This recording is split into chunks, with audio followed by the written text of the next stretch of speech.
Dallas Green, you've liked all different types of music, or you've made all types of different music throughout your career with Alexis on Fire, City in Color, You and Me, you've worked with Shad. Are you drawn to different kinds of music like that?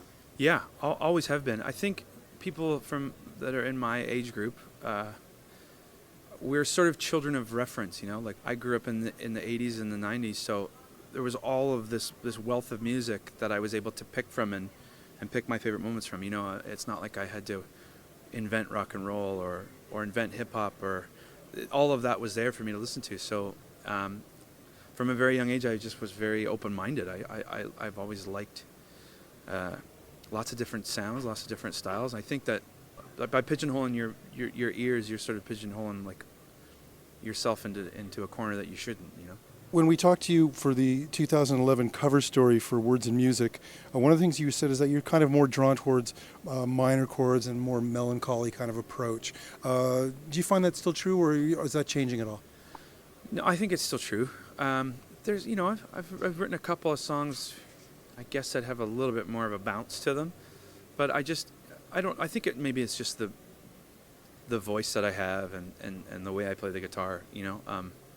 It's just sort of what comes naturally to me, and every time I sort of try to write something a little bit peppier or something a little bit, it just doesn't seem right. Maybe it just doesn't seem what I should be doing that, you know.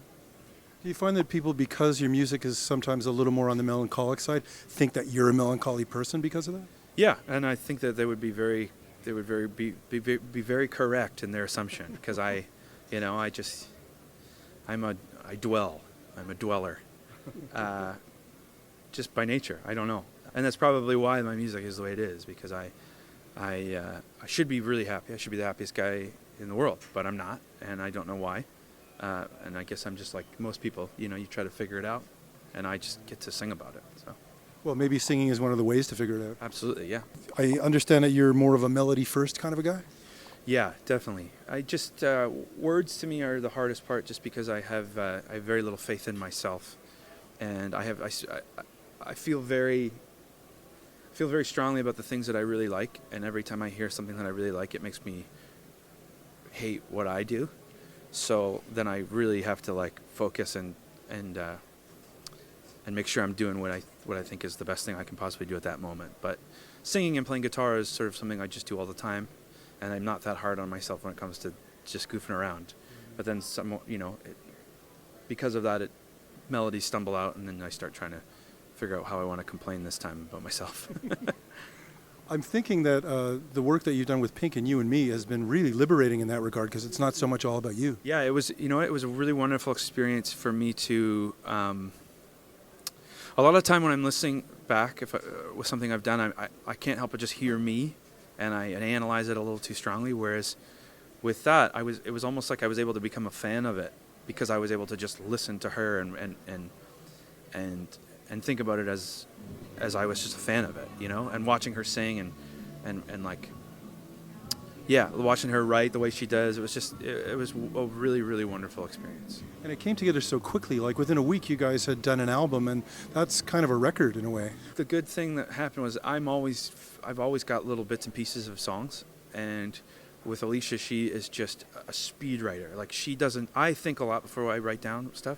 She just writes whatever comes to her and picks the best stuff, which is it was very inspirational to watch her do that. So between the two of us, it was just like, you know, she'd be like, I want to sing about this. And I'd be like, well, I've got this melody. And then just threw it together. And I mean, thankfully the voices worked really well together too. That was something that we weren't sure, you know, we can both sing, but we didn't know if it was going to work together, but it did. So.